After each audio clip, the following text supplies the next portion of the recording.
Well, Ukraine is back on the attack. They just liberated 2 villages that Russia captured in the last few months, and initial reports are that Russia took some pretty serious losses in the process, and it's not over. Right now, we have early reports from Russian channels saying that another area in Sumy is, quote, tense. So diving into what we know so far, pulling up deep state map here to give an idea of the area we're going to be talking about. Zooming in here to the north around Sumy. We are going to come back down here to the south around Pokrovsk in the second half of the video. This red area here is territory taken by Russia. The blue is the territory that Ukraine has liberated in just the last couple of days. And we're going to run through a couple different sources here from both the Ukrainian and the Russian side. Starting with the Ukrainian side, Deep State Map says, according to our sources, the 225th Separate Assault Battalion completed clearing and securing Counterattacking, this village right here, and Drivka was taken by Ukraine a little less than a week ago. So we're quickly seeing a 1-2 punch in this direction. They say during the liberation of both villages, the enemy suffered heavy losses, namely the 40th Separate Motorized Rifle Battalion, the 155 Separate Motorized Rifle Battalion, and the Motorized Rifle Company of the 30th Separate Motorized Rifle Battalion. By the way, the commander of the latter was also eliminated. And the numbers being thrown out here by Ukraine is 3 Russian battalions and 1 battalion commander eliminated. I haven't seen enough footage to feel that that is accurate or not at this point. No doubt those forces have been pushed back. To say that 3 full battalions were eliminated in this small area, I think we need to wait for additional visual confirmation there. But nonetheless, when looking at some Russian channels, they're not happy with how this is playing out. Continuing with the Deep State Map, they say enemy infantry remained surrounded in the village for a long time, but it took some time to flush them out. Primarily, the success was made possible by the unique tactics and approaches used by the 225th Separate Assault Battalion. Once again, the unit demonstrated that we have those capable of conducting effective offensive operations. And we really haven't seen very much in terms of significant offensive operations by Ukraine, arguably since they pushed into Kursk about a year ago. This Sudza here was borderline on the limit of advance. But since then, we've seen some, counterattacks. And for what it's worth, I would put this in the category right now of a counterattack. And it's one of the things that the Russian sources push back on as well, saying, were we ever really established there in the first place? But that does kind of open the door to suggestions that Ukraine might be able to liberate more of this territory if Russian forces along other portions of the line were not digging in or were not reinforcing like they may have been, or like may have been this situation down here in the southwest. Turning to some Russian assessments here, and there's a lot more from the Russian side at this point. 2 Majors says, quote, we see comments from closed and not so closed channels that Kontrivka is no longer ours. Right here. Now, one question after all of the beautiful reports, was it ever really fully ours? And what he's getting at there is not were Russian forces in this area, but did they build up defensive positions? Was it had they actually pushed the front line down here, or had, as we've seen in recent videos, Russian forces simply move forward, plant a flag, and say, great news, guys, we've advanced? I think it was last week we had a video where 3 Russian soldiers, 3 or 4 maybe, moved into an abandoned village and planted a flag, and all of a sudden that was a 3, 4, 5 kilometer advance for Russian forces. But if you look at that, it would take just a squad-size element attacking, or maybe even a couple drones, to push them out. So what 2 Majors is getting at here is, did we actually control that area in the first place? But that question also can be asked for the rest of Sumy. As Russia has been on the, as they've been attacking over the last few months and largely been ground to a halt in this area for the last 3 to 4 weeks, the question now is, are they effectively digging in, or are those troops at risk of a counterattack like we've seen down here? Archangel of the Special Forces says the situation on the Sumy front is deteriorating. So not just a couple areas falling under Ukrainian control, but the entire Sumy front, he says, deteriorating. After Ukrainian forces captured Counterattacking, enemy assault groups launched an attack on the next village, Alexieva. So now we've got our 3rd village, according to Russian sources, being attacked right here. So 1, Andriivka, 2, Counterattacking, 3, Alexievka, right here. And it's not over. He says currently special operations units have been deployed to Alexivka, which has already seriously complicated operations in this area. Regardless of how one feels about the enemy special forces, these are the most well-trained units. In addition to them, a huge number of assault troops from the 425th Separate Assault Regiment are operating in this sector. Therefore, the situation is extremely difficult at the moment. Fighting is ongoing, and the enemy is pressing not only with numbers, but also with quality, not to mention the number of UAVs being used to strike our soldiers. And that seems to be consistent across the different channels right now. It's not just a small counterattack, but it's coordinated with amassing of drones and artillery. We've got some statements here in a minute how the Ukrainian drones are just overwhelming the Russians in this sector right now. War Gonzo, to kind of shift along here, again, 1, 2, 3 villages under attack. War Gonzo has another one. He says the situation in Unclassified is assessed as, quote, stably tense. Now all of a sudden, we're over here even further to the east. And stably tense. Look, when these villages are just kind of having the normal back and forth of contact and drone strikes, it's just, there's nothing written about them at all. So stably tense, when these villages enter the dialogue and people start posting about them on either side, that means something significant is happening. And we're starting to see more attention from the Russians, again, not just these 3 areas, but further east as well. Paratroopers from the 104th report at Unclassified down here. It's a complete mess, with 3 enemy aircraft flying one after the other. The mortar fire is continuous, and the Hungarians have arrived. The intensity of drone activity has increased several times over.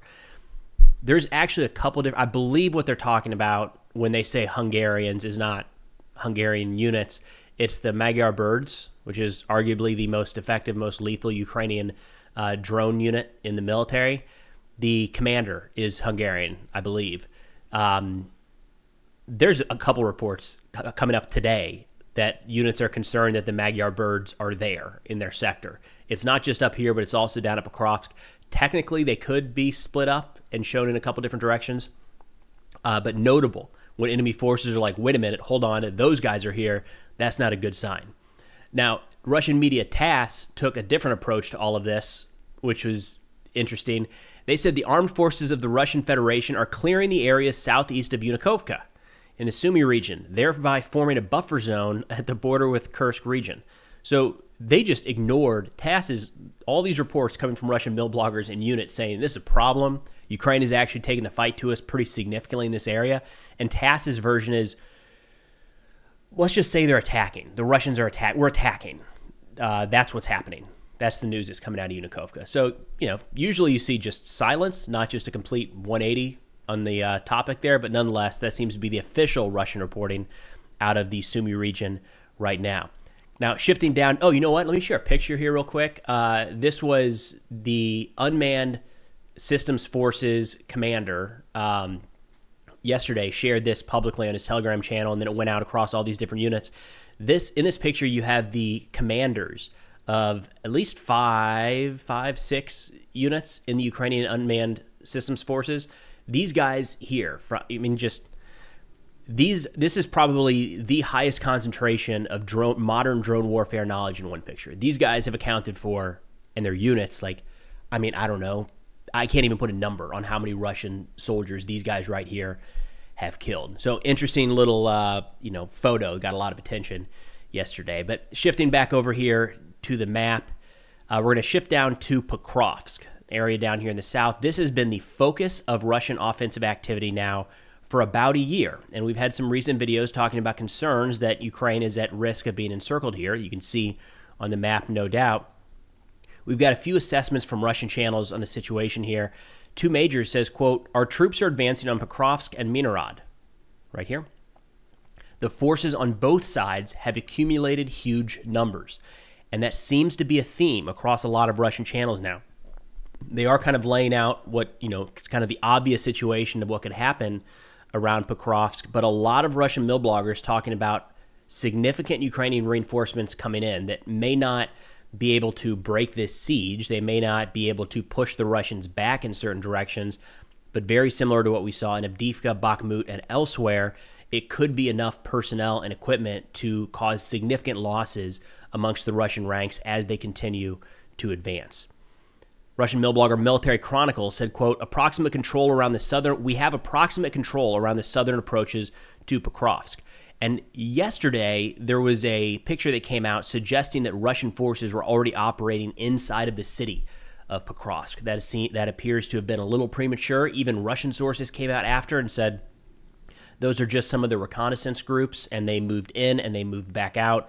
That is not the bulk of the Russian forces. So this map here, whether or not these lines are exactly perfect, it is more accurate right now to say, like this is showing, that Russian forces are on the outskirts of Pokrovsk, not yet in the city center. Turning back here to Military Chronicle, he says indirectly, and we'll use the map that he showed, indirectly the green zone indicates that the previous day's work of Russian sabotage and reconnaissance groups, drone raids, and FABs, glide bombs, worked as a loosener of the Ukrainian Armed Forces and pushed to the front edge of the Ukrainian army's defensive lines deeper into the city. He says, now, according to the logic of events, two things will happen. First, the Ukrainian Armed Forces garrison will urgently have to rethink its own future for the near future, since if the Russian Federation advances further, there will be an onslaught in the city center of Pokrovsk. Second, those units of the Ukrainian Armed Forces that are in the area in the western portion of Pokrovsk, should seriously think about how to try to get out of there so they're not trying to retreat at the same time.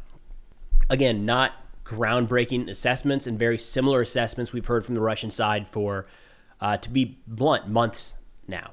But looking at the map, no doubt there is a concern that Russia continues to expand control to the west and to the northeast. Continuing with a Pokrovsk assessment here, this one coming from Vonker Kotenak, another Russian mill blogger. He says there's a fortification in the southern portion of Pokrovsk.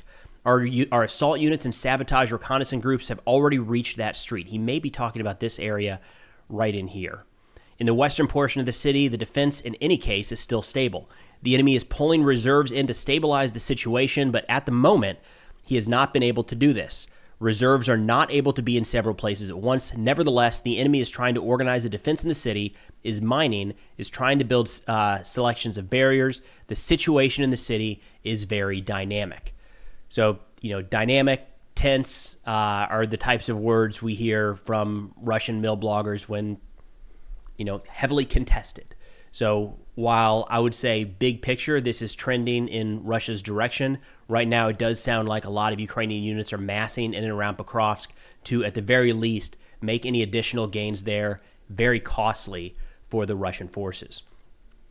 Now, we did have a couple other kind of Ukrainian deep strikes in the last couple of days that were notable and I thought worth getting into here. One was just straight up sabotage. So we got a video released of a Russian Su-27 that was destroyed at the Armavir Air Base in Russia. This came out on a couple different Ukrainian channels, was confirmed by Russian sources, and it looks like on the night of July 25th to 26th, it was a training combat fighter caught fire at the Armavir airfield. So according to local residents, nobody at the airfield really said anything. They were pretty quiet on the whole matter. This appears to be an airfield used for the training of cadets in an aviation school. And the Ukrainian main intelligence director put out a statement saying that every crime against the Ukrainian people will be duly punished.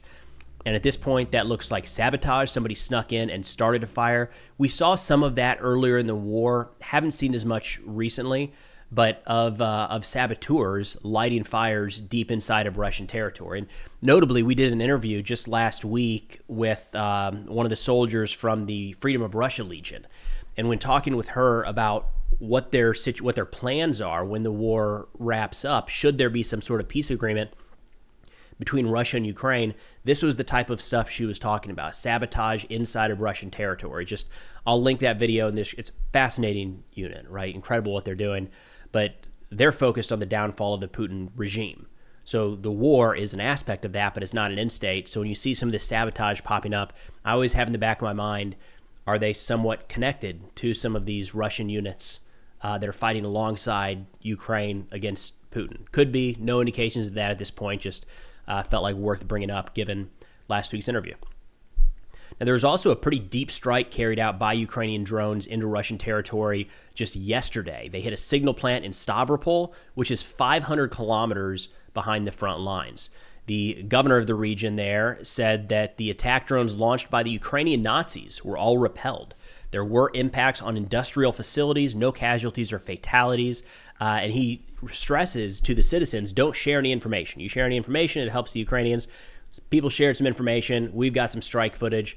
And it's pretty interesting because daylight hours, it looks like early morning hours, with the plane coming in, or either early morning or early evening, the sun is up, coming in and crashing into the side of the building. Now, we don't exactly know the damage that was inflicted here, and it's not probably a ton. No doubt there was an impact, but Tataragami, excellent resource over on X, a former Ukrainian reserve officer, put together a quick battle damage assessment where he said the factory is located roughly 500 kilometers from the area under Ukrainian control. The strike targeted one of its production facilities around the second and third floor. The building appears to have avoided critical structural damage, though localized fires were reported. The facility serves both military and civilian sectors, and we're going to see more and more and more of that. We're already seeing a lot where civilian factories are being transformed either entirely or partially to assist in the military effort. He says the facility makes various types of radio electronics. It is known to be involved in the design and production of electronic warfare systems, as well as jamming stations, which are deployed on aircraft. Given the facility's size and multiple buildings, our team assesses that the damage from the strike was likely limited. Some equipment may have been damaged by fire or the initial blast, potentially delaying production if the damaged section involved critical bottlenecks. So that's a big if. He says, as our team previously assessed, while successful, the strikes on Russian production facilities so far, despite increasing in frequency and effectiveness, have generally lacked the payload necessary to cause prolonged disruptions or complete shutdowns of production. So one drone into the side of a big factory, it's not good for the factory. It's definitely going to cause some issues. It's not going to shut the entire process down, is what he's getting at. You need either more drones or larger munitions or a combination of both to really significantly do enough damage to take some of these production facilities offline. Who knows? Maybe Ukraine is holding out to use those munitions for when they come across the Shahed facility that we showed in a video last week. That'd be a prime target for some long-range Ukrainian strike drones. Now, the last thing I wanted to share with you all here was a pretty interesting poll that just came out in the Economist YouGov. So this is a poll conducted 18 to 21 July. I'll have it linked in the description below if you want to read into it in further detail. But the bottom line up front here is that we have the largest increase, the largest share of Americans since September 2022 that want to support or want to increase sending military aid to Ukraine. So that's a noticeable shift. So they say the 33% who support increasing military aid to Ukraine is the highest share of Americans supporting more aid since the Economist YouGov polls first started asking about it in September 2022. Now, if we look at a couple of the numbers here, I've got a few different charts that kind of show what we're looking at. We have 56% of Americans wanting to maintain or increase military aid versus 26% that want to decrease or stop. It is still pretty heavily partisan. We see a lot more Democrats favoring maintaining or increasing aid, while Republicans continue to favor decreasing and or shutting it off entirely. It is notable here, though, right in the middle, got the independents, which I think is becoming a larger and larger portion of the United States. 50% of independents is in favor of increasing or maintaining aid to Ukraine, with 25% wanting to decrease or stop it. So again, it looks like Democrats and independents more in favor. Republicans continue to be more opposed. One aspect here that would be interesting to see is they're using the term aid, and I think often aid is associated with giving or donations. In fact, there was an article last week that said the U.S. authorized Ukraine aid, like Ukraine's going to buy something, and we referred to it as aid. I don't know, maybe technically it falls in that category because there's a discount or something. I don't know. But there's a big difference between purchasing munitions, which is a lot of what President Trump has talked about recently, selling more weaponry to our NATO allies that can then be pushed into, sold or donated. Not up to us, right? We're going to sell it to Germany, sell it to the UK, sell it to France. They can do whatever they want with it. The support for that is pretty high, like over 60% approval throughout the United States, which we don't really get on anything these days. We're in a spot. But when you use the term aid, I think it does make more people think of donation. So I wonder if that term is changed up, just like any of these poll questions, right? There's little things you can do to kind of skew it in one direction or the other. So I don't mean for it to be misrepresented, but I do know that has been a big change in some recent opinions. But nonetheless, according to this one, when talking about aid, possibly donations, even as people could view it, we're seeing a significant jump in Americans supporting increasing and continuing aid to Ukraine. But that's all we got for now. Thanks for watching, and I'll see y'all next time.